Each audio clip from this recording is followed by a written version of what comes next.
नमो अरिहन्ताणं नमो सिद्धाणं नमो आयर्याणं नमो वज्जायाणं नमो लोये सव्वसाहुणम् एसो पंच नमुक्कारो सर्वपावपणासनो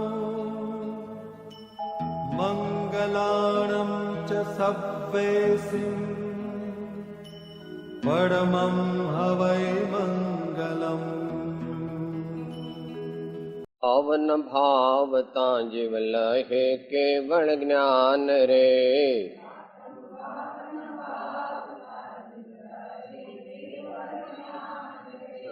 आत्म भावन भावता जीव लहे केवल ज्ञान रे, आत्म भावन भावता जीव लहे केवल ज्ञान रे, आत्म भावन भावता जीव लहे केवल ज्ञान रे,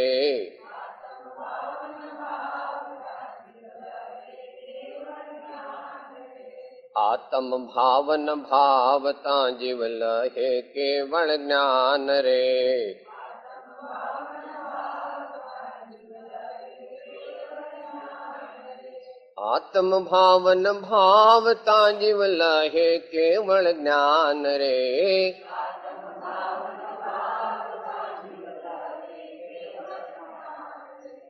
आत्म भावन भावता जीव लहे केवल ज्ञान रे,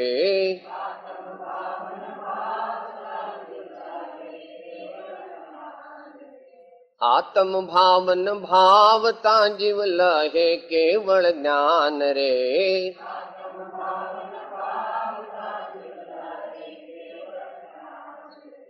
आत्म भावन भावता जीव लहे केवल ज्ञान रे, केवल ज्ञान रे, आत्म भावन भावता जीव लहे केवल ज्ञान रे, आत्म भावन भावता जीव लहे केवल ज्ञान रे, आत्म भावन भावता जीव लहे केवल ज्ञान रे, आत्म भावन भावता जीव लहे केवल ज्ञान रे, आत्म भावन भावता जीव लहे केवल ज्ञान रे, आत्म भावन भावता जीव लहे केवल ज्ञान रे, आत्म भावन भावता जीव लहे केवल ज्ञान रे, आत्म भावन भावता जीव लहे केवल ज्ञान रे। ओंकारं बिंदु संयुक्तं नित्यं ध्यायन्ति योगिनः, कामदं मोक्षदं चैव ओंकाराय नमो नमः। जिसने राग द्वेष कामादिक जीते सब जग जान लिया, सब जीवों को मोक्ष मार्ग का निस्पृह हो उपदेश दिया। बुद्ध वीर जिन हरिहर ब्रह्मा या उसको स्वाधीन कहो, भक्ति भाव से प्रेरित हो यह चित्त उसी में लीन रहो, भक्ति भाव से प्रेरित हो यह चित्त उसी में लीन रहो।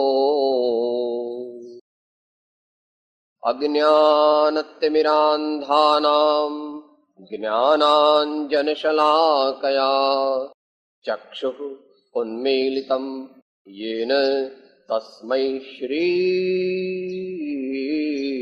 गुरवे नमः।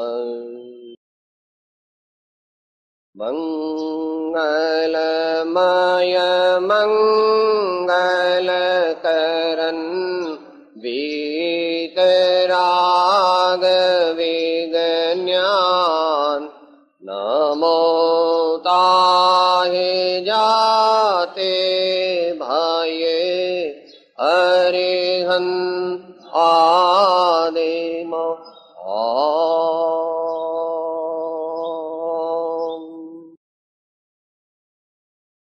સ્વાધ્યાય સત્રની આજની સવારની બેઠકમાં પાપ, પુણ્ય અને ધર્મ એ વિષયની વિચારણા મધ્યે અંતિમ ચરણ ધર્મની વિચારણા આપણે આગળ કરવાના છીએ. ધર્મ કરવાની, ધર્મ પામવાની, ખરેખર ધર્મ આરાધવાની યોગ્યતા માટે 2 મિનિટમાં આગળની વાત યાદ કરી જઈએ. પાપ ભાવો અને પાપ કાર્યો તેનાથી જેણે પાછા પગલા ભર્યા છે અને ગઈકાલે જેની વાત થઈ હતી એવા દાન તેના 5 મુદ્દા અને ભક્તિ તેના 4 મુદ્દા, એટલે 9 પ્રકારના પુણ્યના દ્વારની જેણે આસેવના કરી છે એવો સત્પાત્રતાને પામેલો મનુષ્ય, અન્ય શબ્દોમાં કહો તો વૈરાગ્ય, વિવેક, તિતિક્ષા આદિ ષટ સંપત્તિથી યુક્ત એવો જે મનુષ્ય છે તે મનુષ્ય હવે સાક્ષાત ધર્મને પામવા માટે ઉદ્યમ કરે છે. ધર્મ તો એ કરતો જ હતો. પાપ જ્યારે ઘટાડ્યું ત્યારે પણ થોડો થોડો ધર્મ કરતો હતો. પુણ્ય જ્યારે વધાર્યું વિવેકપૂર્વક દાનમાં પ્રવર્ત્યો, વિવેકપૂર્વક ભક્તિ માર્ગમાં આગળ વધ્યો, વિવેકપૂર્વક યોગ્ય વ્યક્તિ અને વસ્તુઓનો વિનય કર્યો. એ પ્રમાણે ધીમે ધીમે એણે મોક્ષ માર્ગ તરફ આગે કુછ તો ચાલુ રાખી છે, પણ હવે એવો સમય આવ્યો છે કે જ્યારે એ સાક્ષાત મોક્ષ માર્ગમાં પ્રવેશ કરવાનો છે. પરંતુ યાદ રાખીએ કે જ્યારે એવી દશા આવે ત્યારે એક એક ક્ષણ અત્યંત આત્મજાગૃતિની હોય તો જ આગળ વધી શકાય, અને જો જરાક ચૂક્યા તો પાછા પડી જવાય. માટે આજે જે કંઈ 45-50 મિનિટ આપણે વિચારણા કરીશું એમાં જ્યારે જ્યારે આપણને કંઈક સમજણ ન પડે, કંઈક આપણું મન આળસુ બની જાય, કંઈક બીજી વસ્તુઓનો વિચાર કરે, કંઈક શંકા, આશંકા, કુશંકા કરે, ત્યારે ધીમે રહીને પોતાની જાતને ચોંટલો ભરીને કહેવું, સાવધાન, એમ કરવું કે જેથી જ્ઞાની ભગવંતોની વાત જે આપણને સાક્ષાત દેહ મંદિરમાં વિરાજમાન ચૈતન્ય દેવના દર્શન કરાવવા લઈ જાય છે. દેહ મંદિરમાં વિરાજમાન ચૈતન્ય દેવના તન્મયતાપૂર્વક દર્શન કરતા આનંદોલ્લાસ સચ્ચિદાનંદનો અનુભવ કરવા પ્રત્યે લઈ જાય છે. માટે આપણે સાવધાન રહીને સાંભળીશું અને જે પ્રમાણે આગળ વિચારણા સૂચના થાય તે પ્રમાણે સબ્જેક્ટિવલી પણ જોડાઈશું અને ઓબ્જેક્ટિવલી પણ એટેન્ટિવલી પાર્ટિસિપેટ કરીશું. તો આવો સુપાત્ર જીવ જે છે એને પણ જ્ઞાનીઓએ સાથે લીધો છે. માતા છે એને 3 બાળકો છે, એમાં 2 બાળકો બહુ જ હોશિયાર છે અને ત્રીજો મીડિયોકર છે જરા, તો પણ માતા એને માટે ખાસ કાળજી રાખીને એને આગળ વધારે છે. એમ જ્ઞાની પુરુષો કહે છે મોક્ષ માર્ગમાં પ્રવૃત્તિ 2ની ઘટે છે. મોક્ષ માર્ગમાં પ્રવૃત્તિ 2ની ઘટે છે, એક આત્મજ્ઞાનીની અને એક આત્મજ્ઞાનીના આશ્રયવાનની.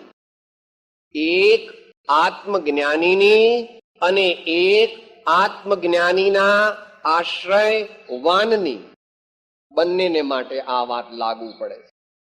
એકે તો વિજય હાંસલ કરી લીધો છે, પણ તો એને પણ હજુ આગળ જવાનું છે, અને બીજો વિજય હાંસલ કરવાની તૈયારીમાં છે, માટે એને તો વધારે પ્રયત્ન કરવાનો. તો ધર્મ ધર્મ ધર્મ એટલે શું? અત્યારે આપણે તો જે પરિપત્ર છે એના આધારે આગળ જવાના છીએ, પણ સહેજ એની પ્રસ્તાવના કરી દઈએ. ભગવાનને કોઈએ પૂછ્યું કે ભગવાન ધર્મ એટલે શું? મધ્યમ કક્ષાનો મનુષ્ય હતો, એટલે એમને એમ કે ભગવાન એમ કહેશે કે ભાઈ એક હિન્દુ ધર્મ છે, એક જૈન ધર્મ છે, એક બીજો બૌદ્ધ ધર્મ છે, અથવા બીજા જે પણ કંઈ બીજા ધર્મો હોય એવું કંઈક ભગવાન આપણને કહેશે. પણ ભગવાને તો એવું કંઈ કીધું નહીં. ભગવાને તો કીધું વસ્તુનો સ્વભાવ તે ધર્મ છે. અગ્નિ બાળે તો બાળવું તે અગ્નિનો ધર્મ છે. બરફથી ઠંડક લાગે તો ઠંડક તે બરફનો ધર્મ છે. આંબલી ખાટી લાગે તો તે આંબલીનો ધર્મ છે. એમ આપણને જ્ઞાન અને આનંદનો અનુભવ થાય એનું નામ ધર્મ. આપણને દિવ્ય જ્ઞાન અને અતિન્દ્રિય આનંદનો જેનાથી અનુભવ થાય તેનું નામ ધર્મ. ભગવાન કોઈ સંપ્રદાય કે અમુક પ્રકારની માન્યતા એને ધર્મ કહેતા. એટલી સહેજ વાત ખ્યાલમાં રાખી અને આગળ આપણે એની વિચારણા યથા સમયે કરીશું. અત્યારે જે આવો ઉત્તમ સુપાત્ર મુમુક્ષુ છે તેનામાં તત્વ વિચારણા જાગે છે, આત્મ વિચારણા જાગે છે.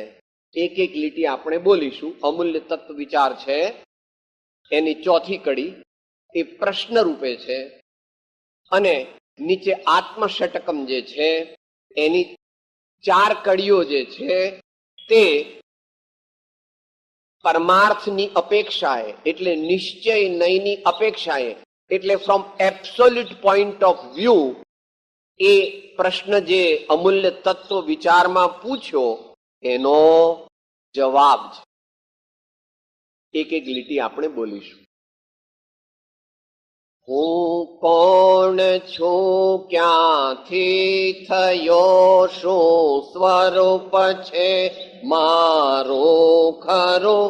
હું કોણ છું, ક્યાંથી થયો, શું સ્વરૂપ છે? કોના સંબંધે વળગણા છે, રાખું કે એ પરિહરો? કોના સંબંધે વળગણા છે, રાખું કે એના વિચાર વિવેક પૂર્વક શાંત ભાવે જો કર્યા, એના વિચાર વિવેક પૂર્વક શાંત તો સર્વયાત્મિક જ્ઞાનના સિદ્ધાંત તત્વ અનુભવ્યા. તો સર્વ આત્મિક જ્ઞાનના સિદ્ધાંત તત્વ અનુ.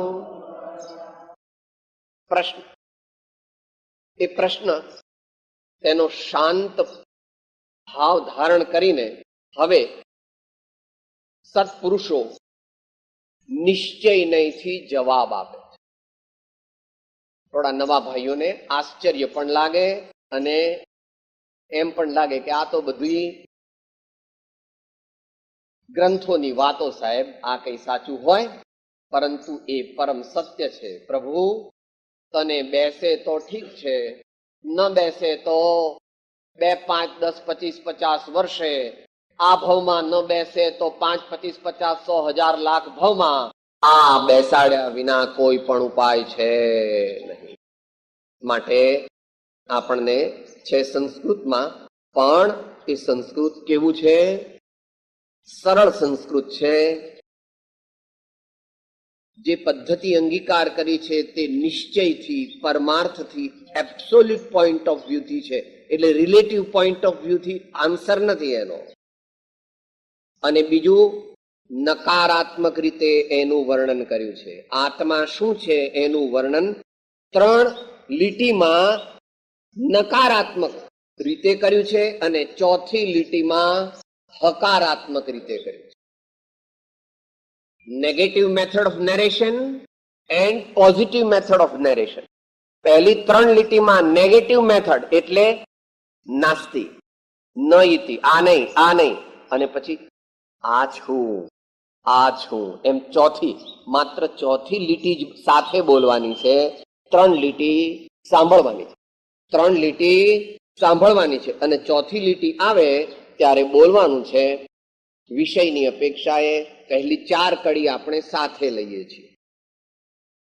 મનોમોદ્યહંકાર ચિત્તાનિ નાહમ ન ચ શ્રોત્ર જિહ્વે ન ચ ઘ્રાણ નેત્રે ન વ્યોમ ભૂમિર્ન તેજો ન વાયો ચિદાનંદ રૂપઃ શિવોહમ શિવોહમ ચિદાનંદ રૂપઃ શિવોહમ શિવોહમ ચિદાનંદ રૂપઃ શિવોહમ શિવો.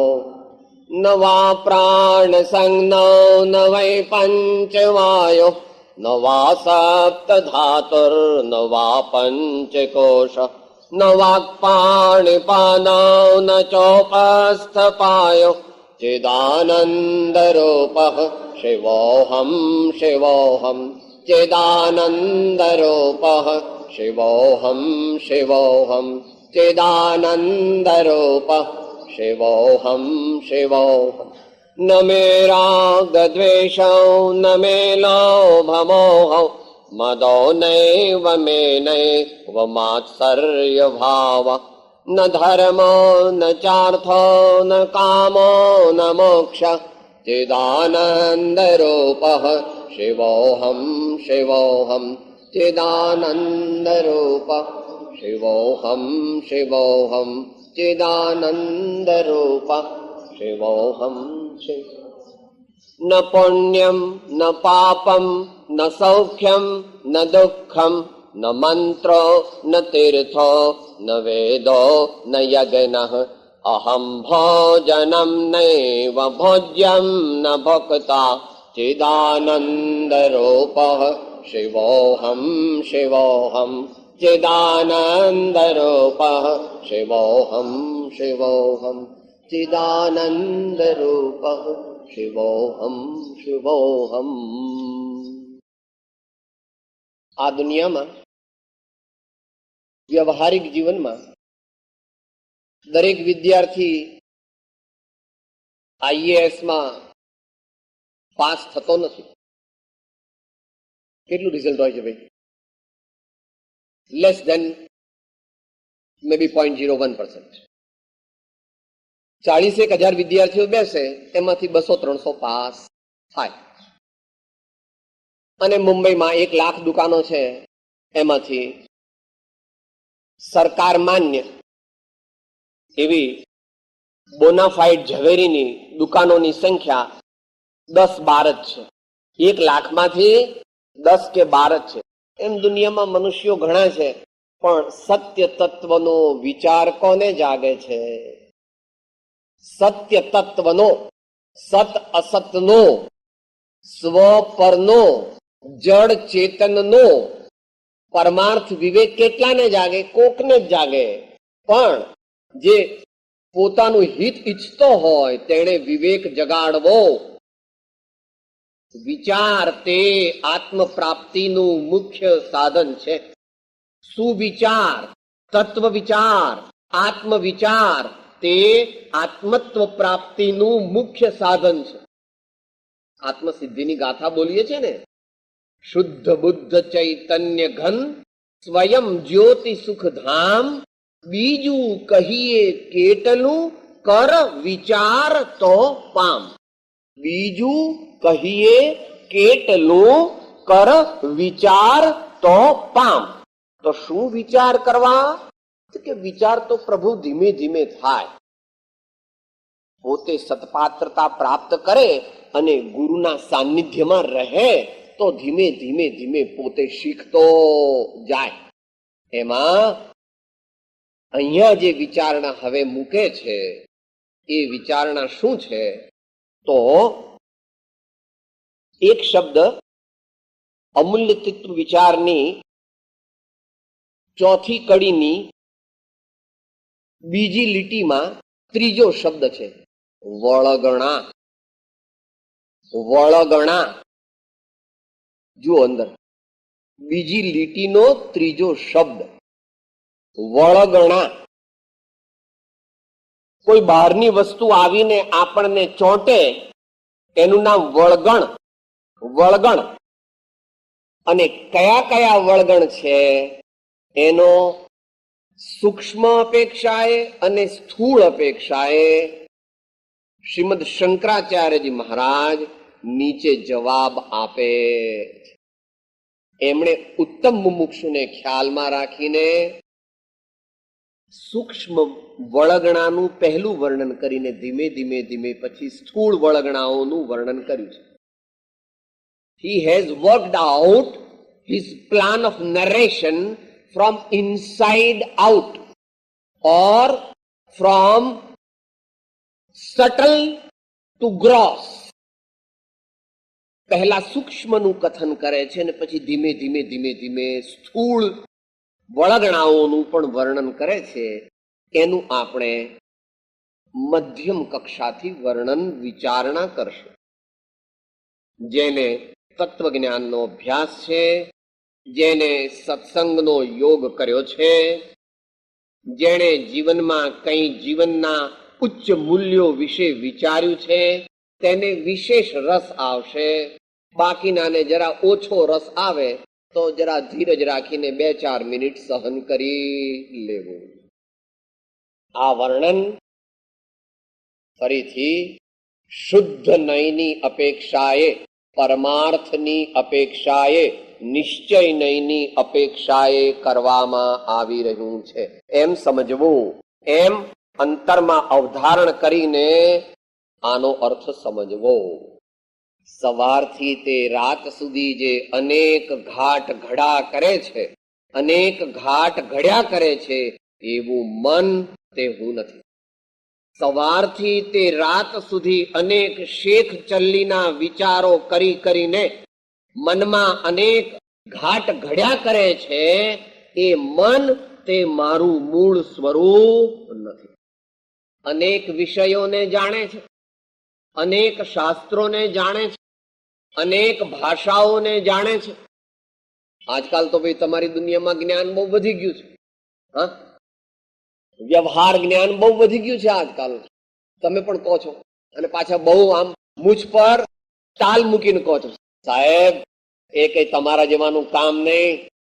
અમે તો કોમ્પ્યુટર યુગમાં જીવીએ છીએ, અમે તો સ્પુટનિકના યુગમાં જીવીએ છીએ, અમે તો ઇલેક્ટ્રોનિક સાયન્સના યુગમાં જીવીએ છીએ, અમે તો હાર્ટ સર્જરી અને modern medicine, economics, law, commerce, science, industrial planning, geology, zoology, botany, chemistry, આમાં તમારા જેવાનું કઈ ગજ ન માગે. બુદ્ધિ અમારી બહુ છે, અમે બધી પરીક્ષાઓ પાસ કરી છે.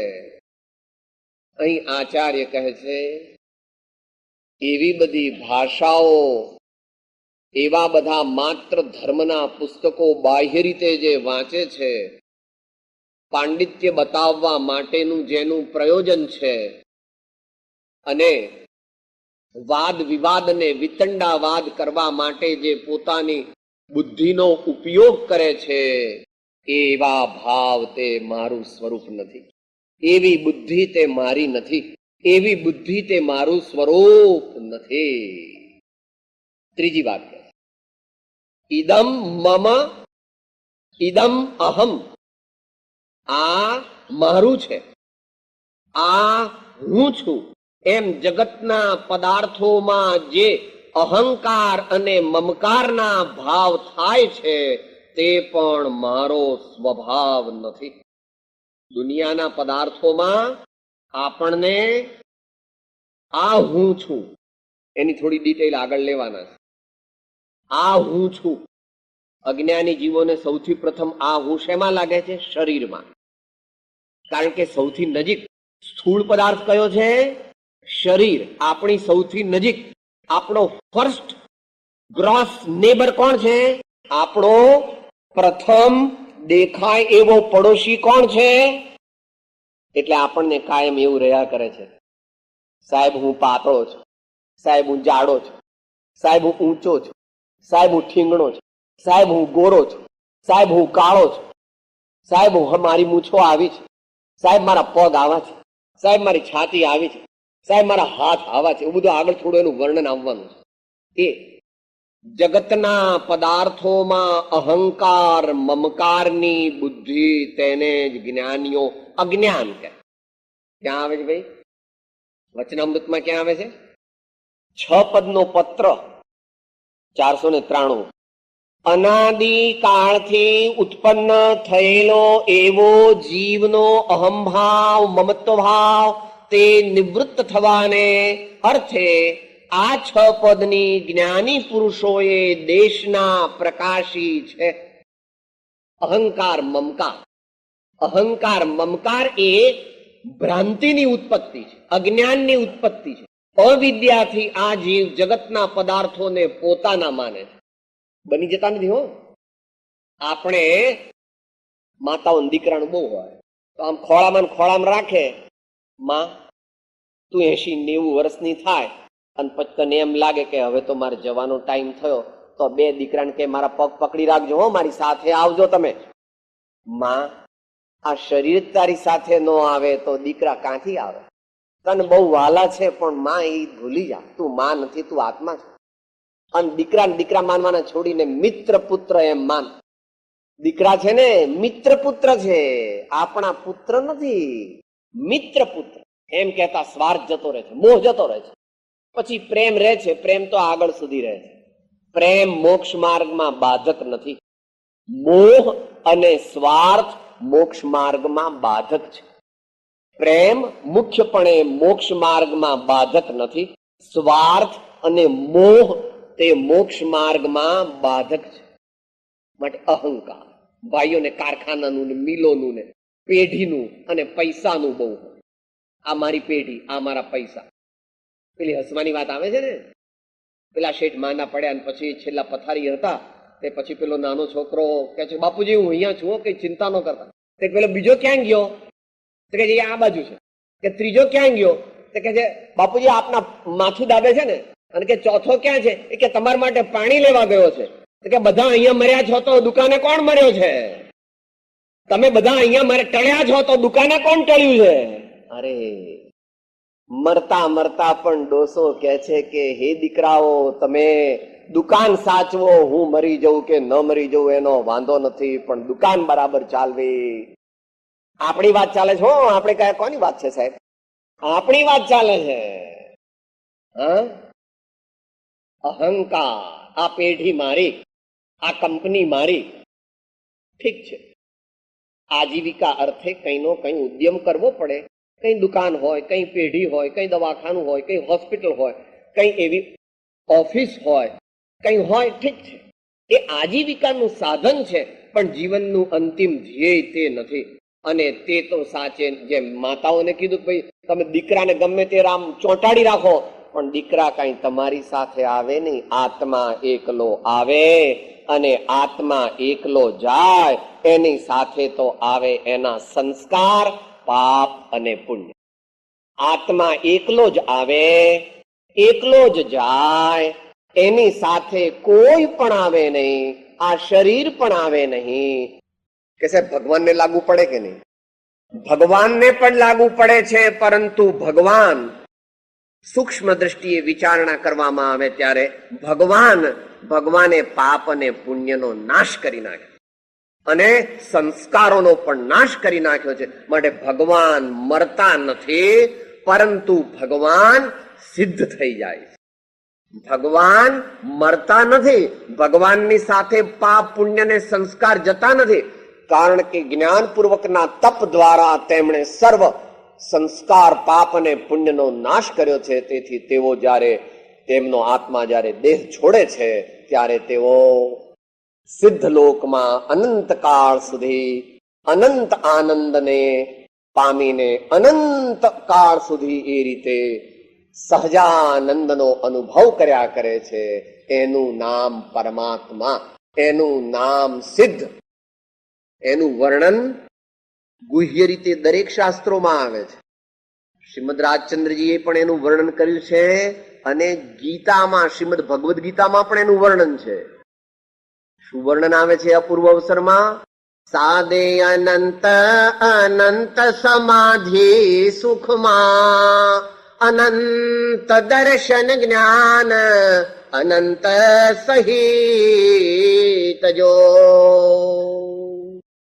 જ્યાં અનંત આનંદ અનંત કાળને માટે નવો નવો નવો નવો નવો અનુભવ્યા જ કરવામાં આવે છે એવી સ્થિતિ તે પરમાત્મા પદ છે અને તે જ આપણા સૌનું અંતિમ ગંતવ્ય સ્થાન છે, જેને શાસ્ત્રમાં મોક્ષ અથવા મુક્તિ અથવા નિર્વાણ વગેરે શબ્દો દ્વારા વર્ણવવામાં આવે છે. એનું વર્ણન શ્રીમદ ભગવદ્ ગીતામાં પણ આવે છે. યદ ગત્વા ન નિવર્તન્તે તદ્ધામ પરમં મમ. યદ ગત્વા ન નિવર્તન્તે તદ્ધામ પરમમ મમ. ત્યાં ગયા પછી ફરીથી પાછું આવવાનું હોતું નથી. અહંકાર, મમકાર તે મારું મૂળ સ્વરૂપ નથી. એમ ત્રણ વસ્તુ કીધી. ચિત્તાની, જેમાં સંસ્કાર સંચિત થાય છે, સ્ટોર થાય છે, એ ચિત્ત છે. Mainly it indicate subconscious mind. ચિત્ત, જેમાં પાપ અને પુણ્યના સંસ્કારનું જે સંગ્રહાલય છે એ ચિત્ત છે. તે પણ મારો સ્વભાવ નથી, તે પણ મારો સ્વભાવ નથી, તે પણ મારું સ્વરૂપ નથી. હવે ત્યાર પછી જે લીટી છે તેમાં 4 ઇન્દ્રિયોનું વર્ણન છે અને 5મી ઇન્દ્રિયનું વર્ણન બીજી કડીની 3જી લીટીમાં ગર્ભિતપણે સ્વીકાર્યું છે. એટલે 5 ઇન્દ્રિયો આવી ગઈ. 4 ઇન્દ્રિયો અહીંયા કે છે અને 5મી જે છે તે બીજી કડીની 3જી લીટીમાં આવે છે. કેટલી ઇન્દ્રિયો ભાઈ? ઇન્દ્રિયો 5. ઘણીવાર મનને પણ નો ઇન્દ્રિય કહેવામાં આવે છે, પણ એને અહીંયા જુદું લીધું છે. 5 ઇન્દ્રિયો છે અને યાદ રાખવી હોય ને તો અહીંથી આમ સી દોરવો, ઇન્વર્ટેડ સી. ઇન્વર્ટેડ સી હોય ને અંગ્રેજીનો એ બી ને સી. આ સ્પર્શેન્દ્રિય, આ જીહ્વાઇન્દ્રિય, આ ઘ્રાણેન્દ્રિય, આ નેત્રેન્દ્રિય, આ શ્રોત્રેન્દ્રિય. ઇન્દ્રિયો કેટલી છે? 5 છે. અત્યારે આપણે અજ્ઞાનને લીધે એ નોકરાણીના અત્યારે આપણે નોકર બની ગયા છીએ. આપણે આ નોકરાણીના શેઠ, આપણે માલિક છીએ, શેઠ છીએ, પણ અત્યારે અજ્ઞાનને લીધે આપણે આ 5 ઇન્દ્રિયોના દાસ એટલે નોકર એટલે ગુલામ બની ગયા છે અને એટલે દુઃખી છીએ. હવે પ્રોસેસને રિવર્સ કરવાનો છે. દાસીને દાસી જ રાખવાની છે, પણ અત્યારે તો દાસીએ શેઠને પોતાના નોકર બનાવી દીધા. જો કેવું થયું છે, ઉલટું થયું છે. ઉલટી ગંગા છે આપણા જીવનમાં. શું છે? ઉલટી ગંગા છે. તરત જરા ગરમી લાગે કે એર કન્ડિશન ચાલુ કરો, એર કન્ડિશન ચાલુ કરો. રવિવાર છે, આજે ભેળ બનાવવાની છે, પકોડી પૂરી બનાવવાની છે, આનો ઓર્ડર થઈ ગયો. આઈસ્ક્રીમ જોઈએ, શ્રીખંડ જોઈએ, દૂધપાક જોઈએ, આનો ઓર્ડર થઈ ગયો. તો આ શેઠ કહે છે હાજી આપું છું. હો આ લુલી એને માટે આ મોટા રાજા મહારાજા શેઠ નગરપતિ, મોટા તમે ઇન્ડસ્ટ્રીયાલિસ્ટ, મોટા સર્જન ડાક્ટર, મોટા ચાર્ટર્ડ એકાઉન્ટન્ટ, પણ આ દાસી જરા કે નોકરાણી એમ કે આઈસ્ક્રીમ લાવો, હા લાવું છું, લાવું છું. એમ કે નહીં મારે ગુલાબજાંબુ જોઈએ, હા લાવું છું. ઉલટી ગંગા. શેઠ બની ગયા છે નોકર અને નોકરાણી બની ગઈ છે મોટી શેઠ. ત્યાં સુધી આપણા જીવનમાં શાંતિ અને સ્વતંત્રતા આવે નહીં. બાકી ત્રીજી ઇન્દ્રિયમાં તો અત્યારે અત્તરનો વપરાશ બહુ વધી ગયો છે. આપણા નવયુવાનોને ખબર પણ નથી કે જે 500 રૂપિયાની બાટલી એ લોકો વાપરે છે એની અંદર બળદ અને બીજા પ્રાણીઓના આંતરડામાંથી એ સુગંધિત દ્રવ્યો અને બીજા અનેક પ્રાણીઓમાંથી એ સુગંધિત દ્રવ્ય એમને મારીને બનાવવામાં આવે. માટે પેરિસ અને ન્યુયોર્ક અને લંડનમાં બનેલા એ ઇસેન્સ અને એવા અત્તર આપણે આર્ય પુરુષો જેવો અહિંસાના ચાહક હોય તેમણે એવા અત્તર વાપરવા જોઈએ નહીં. તમને બહુ શોખ હોય તો ગુલાબજળ વાપરો, મોગરાનું અત્તર વાપરો, એવા પ્રમાણમાં નિર્દોષ હોય તે વાપરો. બાકી જે પેલા તમે 700 રૂપિયા આપી અને રાજી થાવ છો કે અમે 700 રૂપિયાની બાટલી લઈ આવ્યા આટલી, પણ એમાં કેટલા મોટા પ્રાણીઓની હિંસા થઈ છે તેની ખબર નથી.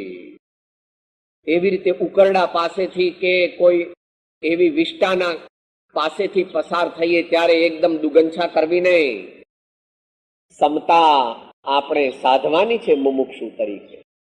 વિષ્ટાનો સ્વભાવ દુર્ગંધમય છે તો પ્રભુ એ તો એનો સ્વભાવ છે, માટે એનાથી બહુ નારાજ અંતરમાં થવું નહીં. એવી એક દ્રષ્ટિ કેળવવી પડશે. બાકી રહી ચોથી ઇન્દ્રી, એની વાત તો ગઈકાલે કરી જ થી કે એ 5 કલાક દરરોજ 6 મહિનાના બાળકથી 90 વર્ષના માજી અને કાકા બધાય શેની પૂજા કરો છો? દરરોજ 5-6 કલાક કોની પૂજા કરો છો? આની. લાલ રંગ, લીલો રંગ, વાદળી રંગ, પીળો રંગ. અમુક વસ્તુઓ દેખાડે, પછી અમુક વસ્તુ દેખાડે, પાછી બીજી વસ્તુ દેખાડે, પાછી બીજી વસ્તુ. આત્મા તો ક્યાંય છું રસ્વને બદલે છું દીર્ઘ થઈ જાય. ટીવી બહુ જોવે તો શું થાય? આત્મા છું મંતર. આત્મા એટલે પોતે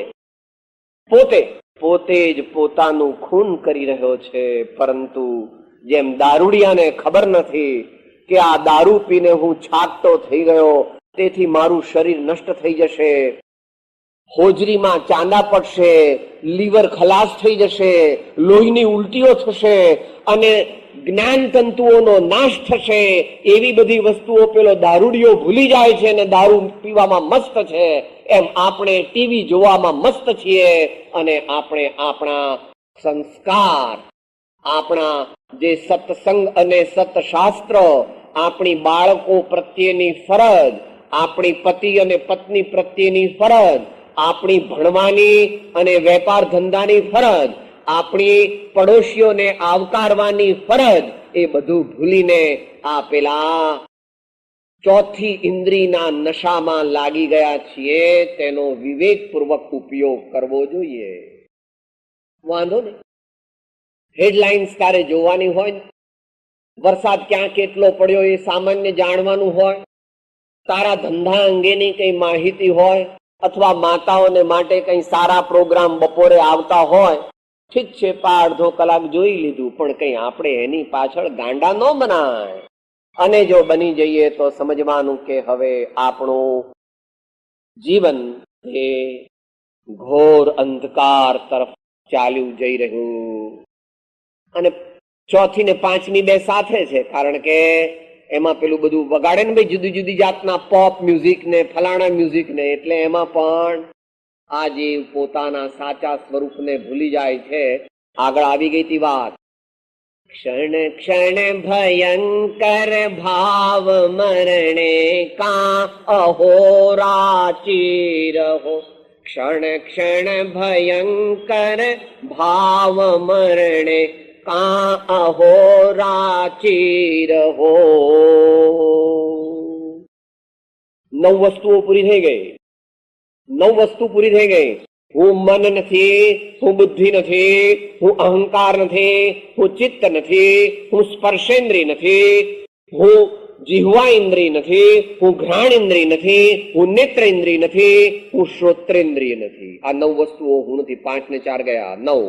આગળ કહે છે નવ્યોમ ભૂમિર ન તેજો ન વાયો ચિદાનંદ રૂપ શિવોહમ શિવોહમ. આકાશ, આકાશ તે હું નથી, ભૂમિ તે હું નથી, તેજ પ્રકાશ તે હું નથી, વાયુ એટલે હવા તે હું નથી. કારણ કે એ બધાથી આ બને છે. આ પંચભૂત જે છે ને, આ જે આપણને ખબર જ નથી, આપણને કોઈ કહેનાર નથી, આપણને વિચાર વિવેક નથી, સંતોનો સમાગમ નથી. એટલે આ ભૂત જે આપણને વળગ્યું છે, એ ભૂતને આપણે તો આપણું હિતેચ્છક માનીએ છે. ખરું હિતેચ્છક, પણ ક્યારે? જો એનો સદુપયોગ કરે તો. આ વસ્તુ જે છે શરીર, એનો તિરસ્કાર કરીને એને વિખેરી નાખવાનું નથી, અને એની આળપંપાળ કરીને, એનું મમત્વ કરીને, એમાં મૂંઝાઈ જઈને એને ખોટા લાડ લડાવવાના નથી. પણ જેવી રીતે તમે લોકો તમારી પેલી બાઈ છે ને, બહુ જૂની, 20-22 વર્ષથી તમારે ત્યાં પેલી નોકરાણી કામ કરજો. નોકરાણી તરીકે તમારે ત્યાં કામ રાખતા નથી એને. તમે શું કહો છો? સાહેબ, અમારે તો અમારા ઘર જેવી જ રીતે રહે. આ બાઈ છે ને, અમારે ત્યાં 22 વર્ષથી છે ને, અમારા બાપુજીએ નાની હતી ને ત્યારે રાખેલી. અત્યારે તો અમારા ઘરના સભ્ય હોય ને એવી જ રીતે અમે ખાઈએ તે ખાય, અમે જ્યાં આગળ જઈએ તો અમારી મોટરમાં સાથે આવે, અમે જે અમારા જેવા કપડાં પણ એ અમારા જેવા જ પહેરે. કોઈ આવે તો અમારા ઘેર કે કોઈ બધા બહારના લોકો પૂછે, આ કોણ, તમારી માસી છે, આ તમારી બેન છે, એમ કે. કારણ કે જૂની છે ને, એટલે આપણા ઘરની જ કેમ હોશિયારીથી રાખો છો. અને તમે પેલો તમારા મુનિમજી છે, તમારા બાપુજીએ રાખ્યા છે, અત્યારે 62 વર્ષના છે, પણ એમને 10,000 રૂપિયા જોઈતા હોય તો સાહેબ ગમે ત્યારે લઈ જાય, આપણે કઈ પૂછવાનું નહીં હો. આપણા મુનિમજી છે ને, એમને આપણે મુનિમજી તરીકે નહીં રાખવાના.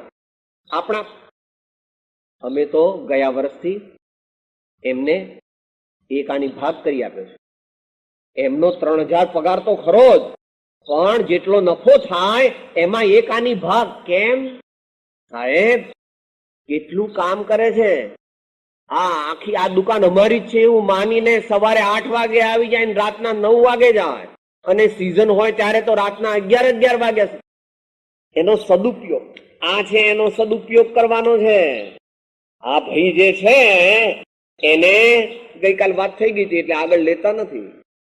આને નમાવવું વારંવાર પરમાત્મા અને સંતોના ચરણમાં. આનાથી પરમાત્મા અને સંતોના દર્શન કરી અને સતશાસ્ત્રો વાંચવા, આનાથી પરમાત્માનું નામ લેવું અને સંતોના ગુણોની સ્તુતિ કરવી, આનાથી સતકથા સાંભળવી, આનાથી સેવા કરવી અને દાન દેવું, અને આનાથી તીર્થયાત્રા કરવી.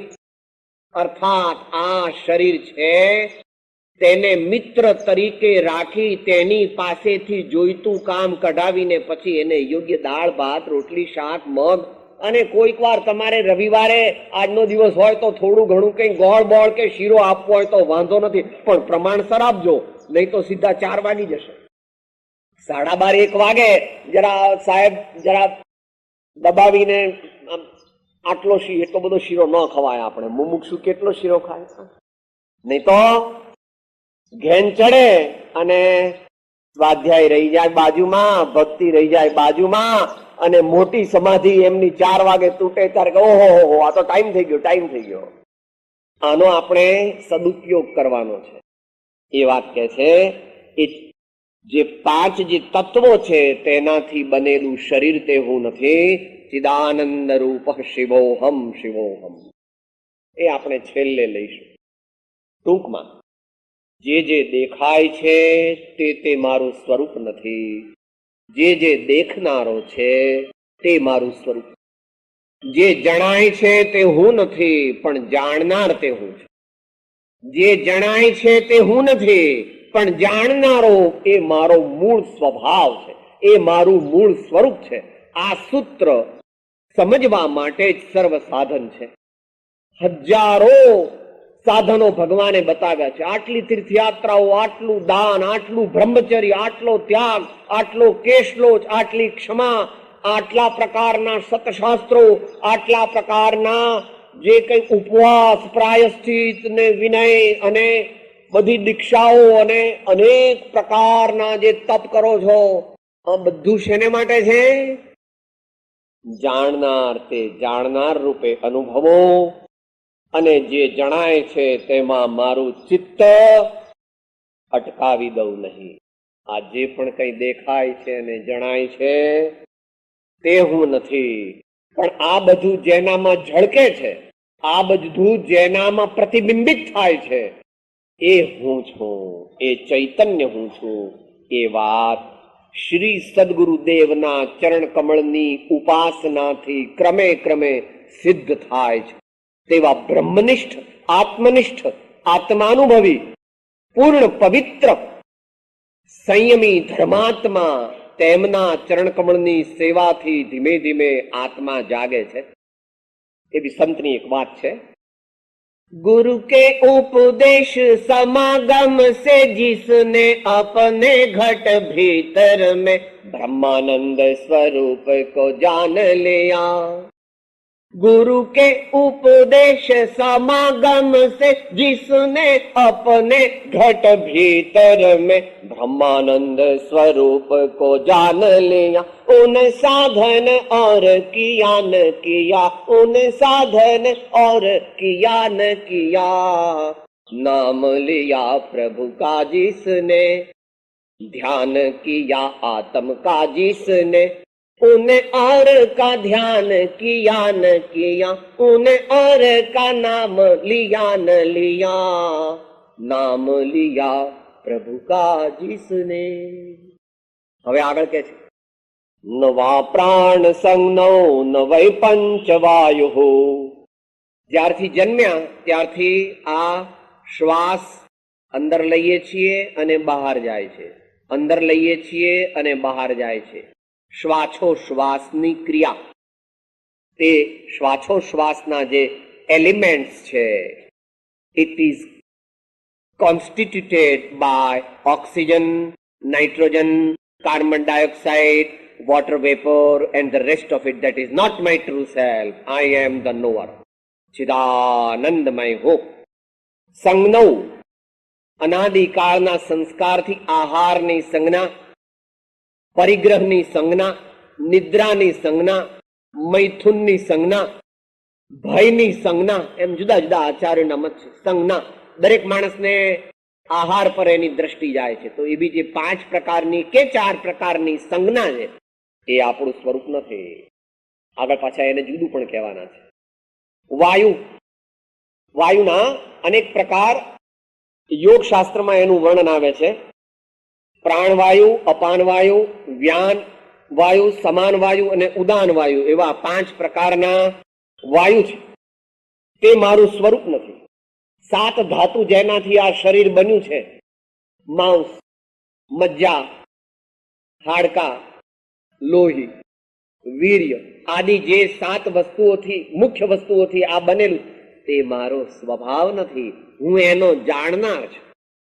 નવા પંચકોશ, હઠયોગની અંદર અને યોગ શાસ્ત્રની અંદર આત્માની આજુબાજુ 5 કોષ માનવામાં આવ્યા છે. વિતરાગ દર્શનની અંદર એને 5 પ્રકારના શરીર કહ્યા છે. અહીંયા આગળ જે 5 કોષ કયા છે એને અન્નમય કોષ, પ્રાણમય કોષ, મનોમય કોષ, વિજ્ઞાનમય કોષ અને આનંદમય કોષ. કોષ એટલે શીધ, શીધ અંગ્રેજીમાં એને માટે શબ્દ વાપરવામાં આવે. શીધ, SHEATH અથવા લેયર, LAYER. એ બધું મારું સ્વરૂપ નથી. શું કે છે? હું વાણી નથી, હું હાથ નથી, હું પગ નથી, હું ગુહ્ય ઇન્દ્રિયો નથી. હું તો તે બધાનો જાણનાર એવો માત્ર ચૈતન્ય આત્મા છું. માત્ર જાણનાર ચૈતન્ય આત્મા છું. જરા અઘરી વાત આવી ગઈ. એ તો હવે આજે ને કાલે પૂરું થવાનું. એટલે 12માં તમારો દીકરો આવ્યો તો તમે એને જુદો રૂમ બનાવી આપ્યો છે કે સાહેબ હવે તો એને બહુ વાંચવાનું, એને 90% માર્ક લાવવાના છે એટલે એને જુદો રૂમ આપી દીધો, સવારથી રાત સુધી એ તો વાંચે જ છે અમારો બાબો તો. હા, એમ જેમ જેમ આગળ જઈએ તેમ તેમ વધારે આપણી બુદ્ધિને હૃદયને નિર્મળ કરવું જોઈએ, વધારે સાવધાન રહેવું જોઈએ. સાધનામાં હંમેશા એલર્ટ એન્ડ એટેન્ટિવ, અપ્રમત્ત. પ્રમાદ આપણો શત્રુ છે, સમયે સમયે આપણા પર હુમલો કરે છે, તેને આપણે હરાવવાનો છે અને પ્રમાદરૂપી શત્રુને જીતીને આત્મામાં સાવધાન થઈ અને સત્ય ધર્મની પ્રાપ્તિ કરવાની. આગળ વધેલા સાધક માટે હવે છે વાત. માટે આપણે વારંવાર સાવધાન રહી અને આગળ વધીએ અને ધર્મને પામવા માટે ખૂબ પુરુષાર્થ કરી અને કદાપી કંઈ જ પુરુષાર્થ પછી કરવાની જરૂર ન પડે, અનંત આનંદ આપણને અનુભવમાં આવે એવી એક સ્થિતિ ક્રમે કરીને આપણે પ્રાપ્ત કરવાની. અત્યારે અંતમંગળ, સર્વજીવો સુખી થાવ અને એની બોલી અને આપણે સમાપ્તિ કરીશું. સર્વથા સહો સુખી થાવો, સમતા સહો સમાચરો, સર્વત્ર દિવ્યતા વ્યાપો, સર્વત્ર શાંતિ વિસ્તરો. શાંતિ શાંતિ શાંતિ.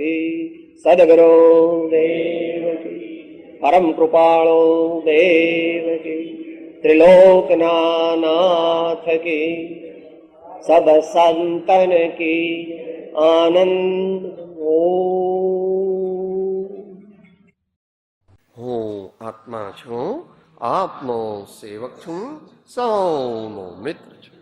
હું આત્મા છું, આપનો સેવક છું, સૌનો મિત્ર છું. હું આત્મા છું, આપનો સેવક છું, સૌનો મિત્ર છું.